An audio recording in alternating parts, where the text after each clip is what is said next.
हजार ज़ेरे कदम हो रास्ता खारों का, हजार ज़ेरे कदम हो रास्ता खारों का, जो चल पड़े तो इरादा नहीं बदलते हम।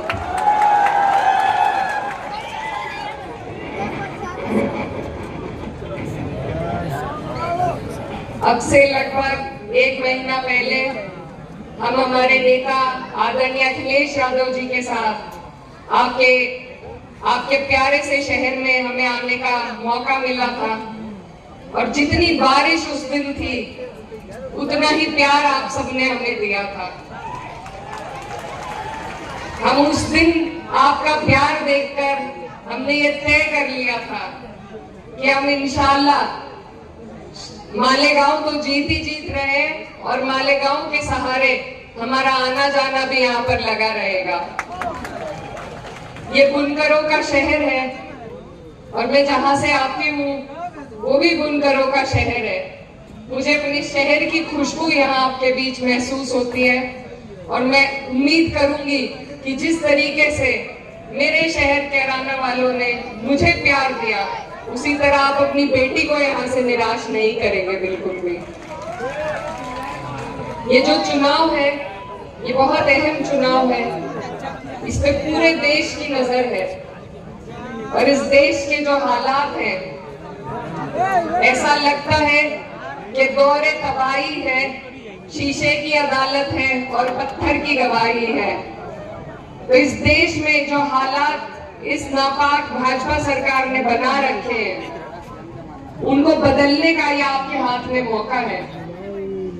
और मैं जिस पार्टी से नुमाइंदगी कर रही हूँ, जिस पार्टी के जरिए मैं आपके बीच पहुंची हूँ, वो वाहिद एक ऐसी पार्टी है जिसने भाजपा सरकार को 400 पार से 240 पर लाकर खड़ा कर दिया।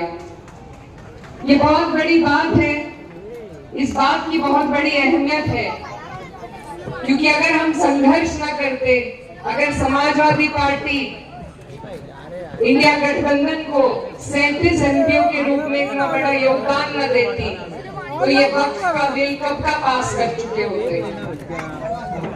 ये समाजवादी पार्टी और समाजवादियों की हिम्मत थी कि आज वक्त का बिल पास नहीं हुआ है, और हमारे पास अपनी मौका है, और हम जी जान लगा देंगे, लेकिन पास उसे होने नहीं देंगे बिल्कुल भी। तो ऐसी पार्टी जो हमेशा से गरीबों की, मजलूमों की, किसानों की, महिलाओं की, पिछड़ों की, मुसलमानों की बात करती हो, आज आपको मालेगांव वालों को ये मौका मिला है, बहुत खूबसूरत मौका, क्योंकि बहुत शानदार कैंडिडेट हमारी पार्टी ने यहाँ पर उतारा है। अगर आज भी चूक हो गई तो ऐसे पढ़े लिखे हिम्मत वाले लोग सियासत में आना छोड़ देंगे। इसलिए आपको जरूरत है कि आप नियत की पहचान करें। जो पार्टी भाजपा से ऐसे सूबे में लड़ने का काम कर रही है, जहां बुलडोजर चलाए जा रहे हैं, जहां हमें चिन्हित कर करके जेलों में भरा जा रहा है, हम पर अत्याचार किए जा रहे हैं, अगर ऐसी पार्टी की नियत पे भी किसी को शक है तो वो सही समझ राजनीति की नहीं रखते। आपके बीच से जो नुमाइंदगी कर रहे हैं, आपने उन्हें मौका दिया, 2 मौके दिए। आज मेरी बहन ने हिम्मत करी है, और मैं आपसे बस यही वादा लेने आई हूँ कि जो प्यार आपने हमें दिखाया है, जो प्यार आप हमेशा हम पर बरसाते हैं, उस प्यार को क्या आप आने वाली 20 तारीख में वोटों में तब्दील करने का काम करेंगे? क्योंकि ये मेरी बहन की हिम्मत है, आपके हर एहतजाज में ये सबसे आगे मिलती है, पढ़ी लिखी है, महिलाओं के लिए बहुत कुछ करना चाहती है। आज हमने कई प्रोग्राम करे, लेकिन जितनी तादाद में आज यहाँ मैं महिलाओं को देख रही हूँ, मैंने और कहीं नहीं देखी। और मैं ये भी कहना चाहती हूँ, हमारे यहाँ उत्तर प्रदेश में 9 सीटों पर चुनाव चल रहा है। हमारे नेता आदरणीय अखिलेश यादव जी ने 9 में से 5 सीटों पर महिलाओं को टिकट दिया है। हम जितनी सीटों में महाराष्ट्र में लड़ रहे हैं, ये सीट मेरे सबसे अजीज है, क्योंकि सिर्फ इसी सीट पे एक महिला चुनाव लड़ रही है हमारी पार्टी से।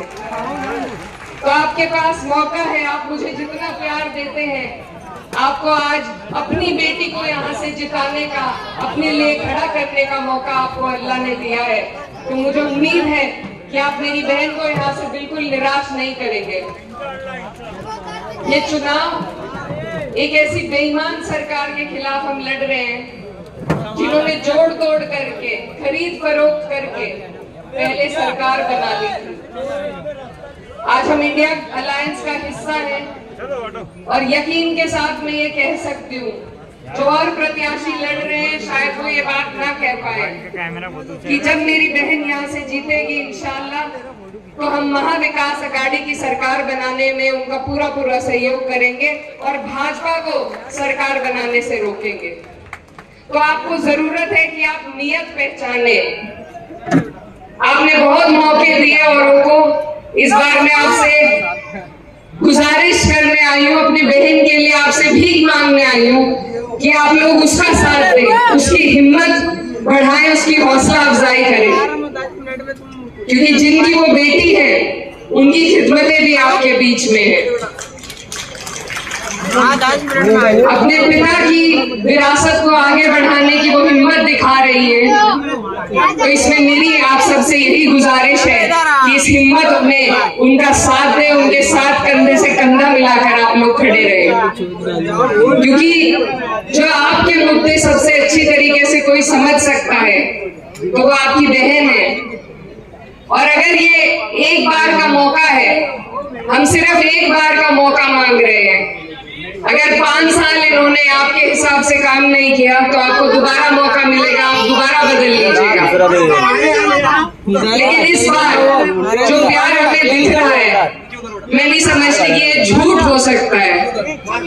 तो इसलिए आप सबसे मेरी गुजारिश है, मुझे ये भी मालूम पड़ा कि अब मुफ्ती साहब के घर के बहुत पास हैं और उनकी तबीयत खराब है, तो मैं उनके लिए भी ऊपर वाले से दुआ करती हूँ कि अल्लाह ने उन्हें शिफा दे, उन्हें सेहत याब करे।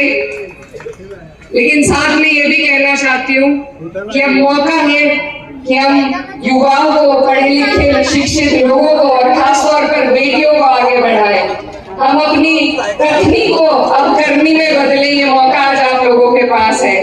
तो मैं ज्यादा कुछ ना कहते हुए, मैं बहुत दूर से आपके बीच आई हूँ और खुद को मालेगांव की बेटी मानती हूँ, और बेटी होने के नाते, और यहाँ पर सबसे ज्यादा उत्तर प्रदेश के लोग हैं, अलग अलग जिलों से हमारे उत्तर प्रदेश के लोग यहाँ पर रहते हैं।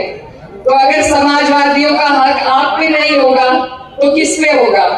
तो हम बड़े हक के साथ आपसे ये बात मैं कहने आई हूँ, मैं आपकी बेटी हूँ और मैं आपकी दूसरी बेटी के लिए आपके वोट की गुहार लगाने आपके बीच में आई हूँ। मेरी बहन शान हिंद को आप इतनी हिम्मत दें, इतना हौसला उनका बढ़ाएं कि मालेगांव वालों को दोबारा इकरा को बुलाने की जरूरत ना पड़े, उनकी बेटी उनके लिए वो काम करे। और खास तौर पर मैं अपनी महिलाओं को, जो मेरी माएँ बहनें यहाँ बैठी हुई हैं, उन्हें कहना चाहती हूँ कि आपकी बेटी आपकी बीच की है। ये जितने आपकी परेशानी को समझ सकती है और कोई नहीं समझ सकता। ये अभी से आप अपने दिल में आपकी शिक्षा की बात हो, आपको आगे बढ़ाने की बात हो, आपके रोजगार की बात हो, अभी से अपने दिल में लिए बैठी है। तो इतनी साफ नियत, इतनी हिम्मत वाली लड़की को आप लोग इस बार मौका दें, समाजवादियों को यहाँ से जिताने का मौका दें, ताकि हम दोबारा आपके बीच में आ सके और फख्र के साथ कह सके कि मालेगांव वालों ने जो वादा किया था वो झूठा नहीं था। झूठा तो नहीं आपका वादा, एक बार हाथ उठा कर कह दीजिए, तसल्ली से चले जाए हम यहाँ से, जिताएंगे मेरी बहन को।